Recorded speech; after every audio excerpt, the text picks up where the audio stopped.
বন্ধুরা নমস্কার। পশ্চিমবঙ্গে আরজিকর হাসপাতালের মেডিকেল কলেজের ঘটনার পরিপ্রেক্ষিতে আপনার পশ্চিমবঙ্গে কি রাষ্ট্রপতি শাসন জারি করা হবে? পশ্চিমবঙ্গে কি মুখ্যমন্ত্রী মমতা বন্দ্যোপাধ্যায়ের সরকারকে ভেঙে দিয়ে সেখানে কেন্দ্র সরকারের শাসন জারি হবে? এই প্রশ্ন এই কারণে যে বঙ্গ বিজেপির অনেক নেতা ইতিমধ্যে একদিকে যেমন মমতা বন্দ্যোপাধ্যায়ের পদত্যাগ দাবি করতে শুরু করেছেন, আর একদিকে তেমনি কেন্দ্র সরকারের কাছে রাজ্যে রাষ্ট্রপতি শাসন জারি করার জন্য দাবি করতে শুরু করেছেন। এবং সোশ্যাল মিডিয়াতে সে ফেসবুকে হোক, ইউটিউবে হোক বা অন্যান্য প্ল্যাটফর্মে হোক, বিভিন্ন ভিডিওতে এই রকম দাবির কথা তুলে ধরা হচ্ছে এবং অনেকে এরকম সম্ভাবনার কথা বলতে শুরু করে দিয়েছেন যে পশ্চিমবঙ্গে মমতা বন্দ্যোপাধ্যায়ের নেতৃত্বাধীন তৃণমূল সরকারের আর বেশি দিন চলার সম্ভাবনা নেই। কেন্দ্র সরকার নরেন্দ্র মোদীর নেতৃত্বাধীন, সে বিজেপি সরকার তো বলা ঠিক হবে না, এনডিএ সরকার যে কোনো সময়ে বাংলাতে আপনার রাষ্ট্রপতি শাসন জারি করতে পারে। এবং রাষ্ট্রপতি শাসন জারি করার দাবি বঙ্গ বিজেপির মানে পশ্চিমবঙ্গ বিজেপির অনেক দিনের দাবি। তারা এর আগেও এই দাবি তুলেছিলেন বিভিন্ন সময়, কেন্দ্র থেকে আসা নেতাদের সন্দেশখালী ঘটনার পরেও এরকম দাবি করেছেন। বিভিন্ন সময় পশ্চিমবঙ্গে বিভিন্ন রাজনৈতিক যে সংঘর্ষের ঘটনা ঘটেছে সেইগুলোর পরিপ্রেক্ষিতেও রাষ্ট্রপতি শাসনের তারা দাবি তুলেছিলেন। রাষ্ট্রপতি শাসন জারি হয়ে গেলে তাদের ধারণা যে বাংলাতে তৃণমূলের যে শক্তি, সেই শক্তিটা ধূলিসাৎ হয়ে যাবে। মমতা বন্দ্যোপাধ্যায়ের জনপ্রিয়তা এবং জনশক্তি যেটা, সেটা মাটিতে মিশে যাবে এবং বিজেপি অনেক সহজে এর পরের বিধানসভা নির্বাচনে সে রাজ্যে শাসন ক্ষমতায় চলে আসতে পারবে, যেটা এছাড়া আর কোনোভাবেই সম্ভব না বলে তারা মনে করছেন। বিশেষ করে 2021 সালের বিধানসভা নির্বাচনে নাস্তানাবুদ হওয়ার পরে মমতা বন্দ্যোপাধ্যায়ের নেতৃত্বাধীন তৃণমূল কংগ্রেসের কাছে সাংঘাতিক বাজেভাবে পরাজিত হওয়ার পরে বিজেপির মনোবল অনেকটা ভেঙে যাওয়ার কারণে বিজেপির বাংলার নেতারা মনে করতে শুরু করেছেন যে একমাত্র রাস্তা এটাই যে রাষ্ট্রপতি শাসন জারি করা। তার কারণে এই দাবিটাকে তারা যখনই সুযোগ পায়, কোনো একটা ঘটনা ঘটে তার পরিপ্রেক্ষিতে তারা কেন্দ্র সরকারের কাছে তুলে ধরেন এবং তাদের বিশ্বাস যে কেন্দ্রেও যেহেতু বিজেপি রয়েছে, সুতরাং বঙ্গ বিজেপির দাবি আবদার ইত্যাদি তো তারা শুনবেনই। এবং তারা মনে করছেন যে এইবারে আরজিকরের যে ডাক্তারের অত্যন্ত ঘৃণ্য কায়দায় অত্যন্ত আপত্তিজনক, অত্যন্ত নিন্দনীয় যে হত্যাকাণ্ড হয়েছে, সে হত্যাকাণ্ডের পরিপ্রেক্ষিতে যে ব্যাপক ক্ষোভ তৈরি হয়েছে বাংলাতে, এই ঘটনার পরিপ্রেক্ষিতে ব্যাপকভাবে মানুষ রাস্তায় নেমেছে, ব্যাপকভাবে প্রতিবাদ হয়েছে, প্রতিবাদ হচ্ছেও, আদালতে পর্যন্ত তা প্রতিফলিত হচ্ছে। এই ঘটনা পুলিশি তদন্তের পরে সিবিআইয়ের হাতে দেওয়া হয়েছে। অনেক ঘটনা ঘটছে, পশ্চিমবঙ্গের সীমা ছাড়িয়ে ত্রিপুরাতে পর্যন্ত তার প্রতিবাদ হয়েছে, দিল্লিতে প্রতিবাদ হয়েছে, অন্যান্য রাজ্যে প্রতিবাদ হয়েছে। যদিও ত্রিপুরাতে ঘটনা ঘটলে ত্রিপুরাতে প্রতিবাদ হয় না, এরকমভাবে হয় না। আপনার দিল্লিতে ঘটনা ঘটলে দিল্লিতে এরকম প্রতিবাদ হয় না। যদিও এরকম ঘটনা উত্তরপ্রদেশে ঘটলে সেরকম সেখানকার বুদ্ধিজীবীরা এইভাবে পথে নামেন না। আসামে ঘটলে আসামের বুদ্ধিজীবীরা পথে নামেন না। বিভিন্ন রাজনৈতিক দলগুলো এইরকমভাবে অন্যান্য রাজ্যে নামেন না, গুজরাটেও নামেন না, পশ্চিমবঙ্গে নেমেছেন। পশ্চিমবঙ্গের মিডিয়া অত্যন্ত শক্তিশালী। পশ্চিমবঙ্গের মিডিয়াকে এটা বলা যাবে না যে সেখানকার শাসক দলের দাপটে তাদের অধীনস্থ মিডিয়া হয়ে গেছে, এটা বলা যাবে না। কারণ পশ্চিমবঙ্গের মিডিয়াতে সবচেয়ে বেশি সেখানকার শাসক দলের দুর্নীতি, সেখানকার শাসক দলের নানান ধরনের অপকর্মের কাহিনী ইত্যাদি সমস্ত কিছু উঠে আসে, যেটা ত্রিপুরা রাজ্যে সম্ভব হয় না, যেটা আসামে অতটা দেখা যায় না, যেটা দিল্লি ভিত্তিক নয়ডা ভিত্তিক যে মিডিয়াগুলো আছে সেগুলোতে তো অবশ্যই হওয়া সম্ভব হয় না। তো এগুলি সিলেক্টিভ অনেকটা ক্ষেত্রেই, যে নিজের রাজ্যে হলে একরকম পলিসি, অন্যের রাজ্যে হলে আরেক রকম পলিসি। রাজ্যে নিজেরা ক্ষমতায় থাকলে এক ধরনের পলিসি, রাজ্যে ক্ষমতায় না থাকলে আরেক ধরনের পলিসি। এই সংকীর্ণ রাজনীতি ভারতবর্ষের অনেক ক্ষতি করেছে, আজকের দিনেও ক্ষতি করে যাচ্ছে।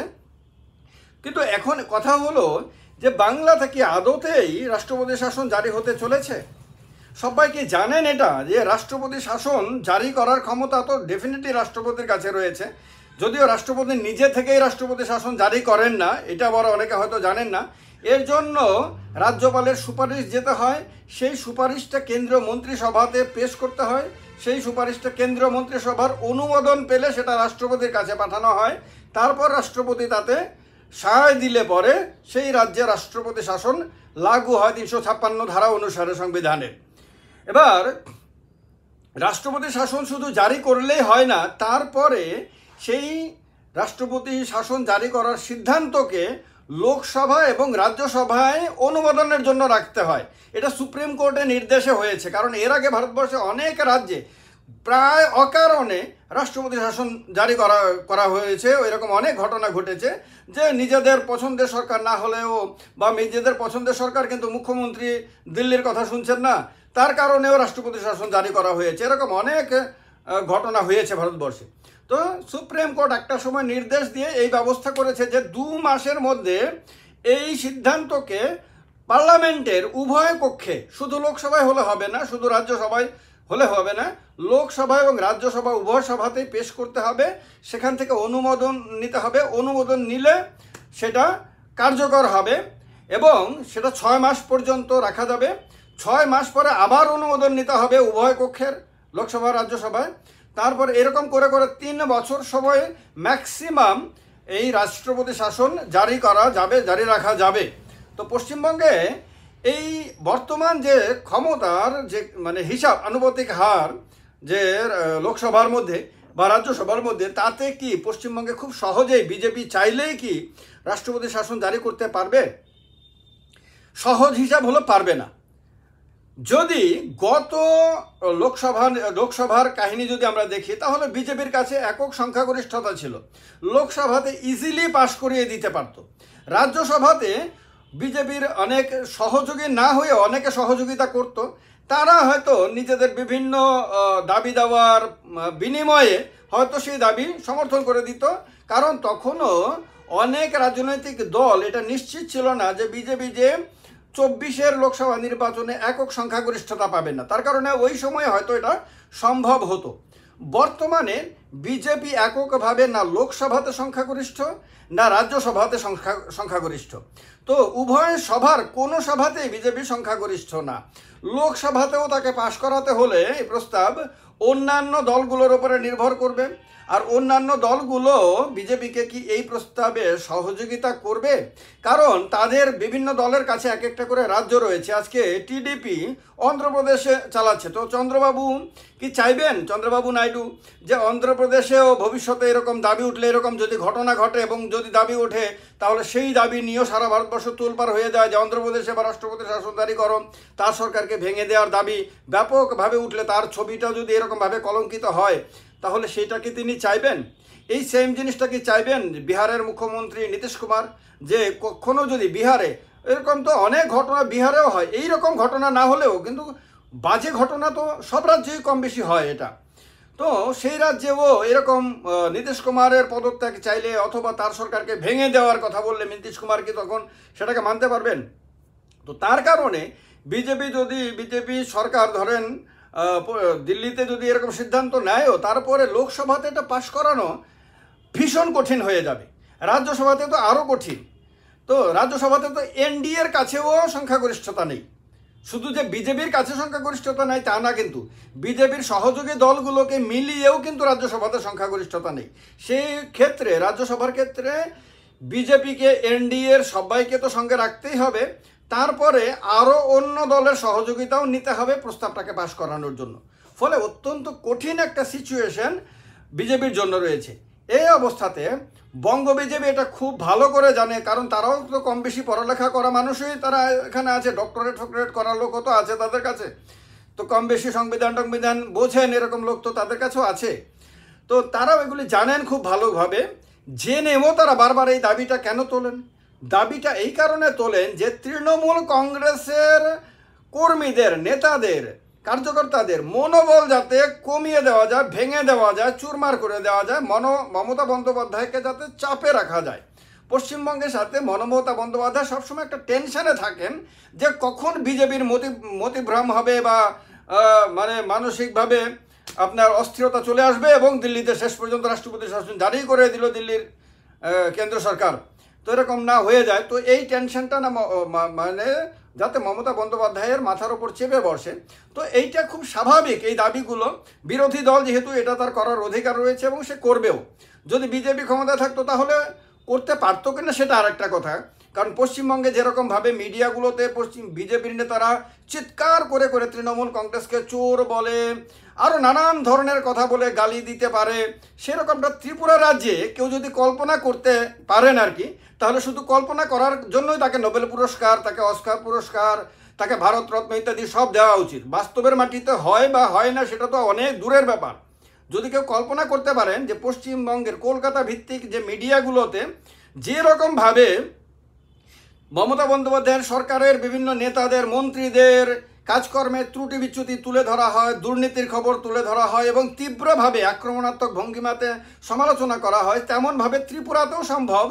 তাহলে আমি মনে করি যে নোবেল কমিটির কাছে প্রস্তাব যাওয়া উচিত যে এই ব্যক্তিটা যদি শুধুমাত্র কল্পনা করতে পেরেছেন, এরকম দুঃসাহসিক কল্পনা করার কারণে তাকে নোবেল পুরস্কার দেওয়া উচিত। আর ভারত সরকারের কাছে প্রস্তাব যাওয়া উচিত যে তিনি আসল ভারতরত্ন, যিনি কল্পনা করতে পেরেছেন যে হ্যাঁ, ত্রিপুরা রাজ্যে এরকম কেউ কল্পনা করতে পেরেছে এবং তারপরে তার বাড়িঘর ভাঙচুর হয়নি, তার উপরে রাস্তাঘাটে আক্রমণ হয়নি, তার উপরে আর কোনো ধরনের সরকারি পুলিশি কোনো ধরনের মামলা টামলা, মিথ্যা মামলা ভাসিয়ে দেওয়াটা ইত্যাদি কিছু হয়নি। তো পশ্চিমবঙ্গে এইরকমটা আন্দোলন যারা করেছেন তারা কিন্তু নিরাপদে আছেন, তারা কিন্তু সুস্থভাবে আছেন, ভালোভাবে ভাত মাছ মাংসের ঝোল দিয়ে ভাত টাত খেয়ে মিষ্টি মুখ করে তারপরে বেরিয়ে ভালো ড্রেস পরে আন্দোলন করে তারপরে মিডিয়ার সামনে নিজেদের চেহারা চমকিয়ে টমকিয়ে তারপরে আবার নিরাপদে বাড়িতে গিয়ে বউ বাচ্চা নিয়ে আনন্দে আরামে আয়েসে তারা কিন্তু বসবাস করতে পারছেন, জীবনযাপন করতে পারছেন। তো এই কারণে বিষয়গুলো দেখা উচিত। কিন্তু এইটা বলা যায় আমার ধারণা অনুসারে যে দিল্লির কেন্দ্র সরকার, নরেন্দ্র মোদীর নেতৃত্বাধীন এনডিএ সরকার এই মুহূর্তে এত বড় সাহস করবেন না যে পশ্চিমবঙ্গের রাষ্ট্রপতি শাসন জারি করে দেয়। এই কারণে বলছি যে হিসাবটা লোকসভা এবং রাজ্যসভাতে তাদের অনুকূলে নাই। এই কারণে এত বড় রিস্ক প্রধানমন্ত্রী নেবেন বলে মনে হয় না আমার।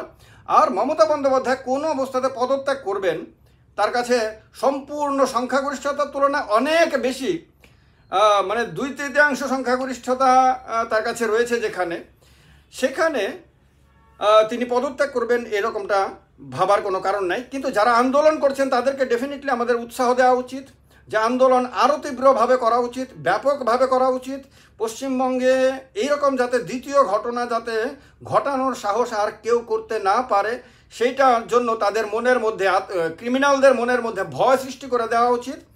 আর পশ্চিমবঙ্গের ঘটনাটাকে এতভাবে হাইলাইট করা উচিত যে এইটা দেখে অন্যান্য রাজ্যের মানুষের ঘুমন্ত বিবেক যাতে জেগে উঠতে পারে, অন্যান্য রাজ্যের বুদ্ধিজীবীরাও যাতে তাদের বুদ্ধিটা শুধুমাত্র ছেলের চাকরি, মেয়ের জন্য প্রমোশন বা ভালো ভালো সুযোগ সুবিধা পাওয়ার কাজে ব্যবহার করার পাশাপাশি একটু বৃহত্তর জনহিতকর কাজেও যাতে ব্যবহার করার অনুপ্রেরণা পায়।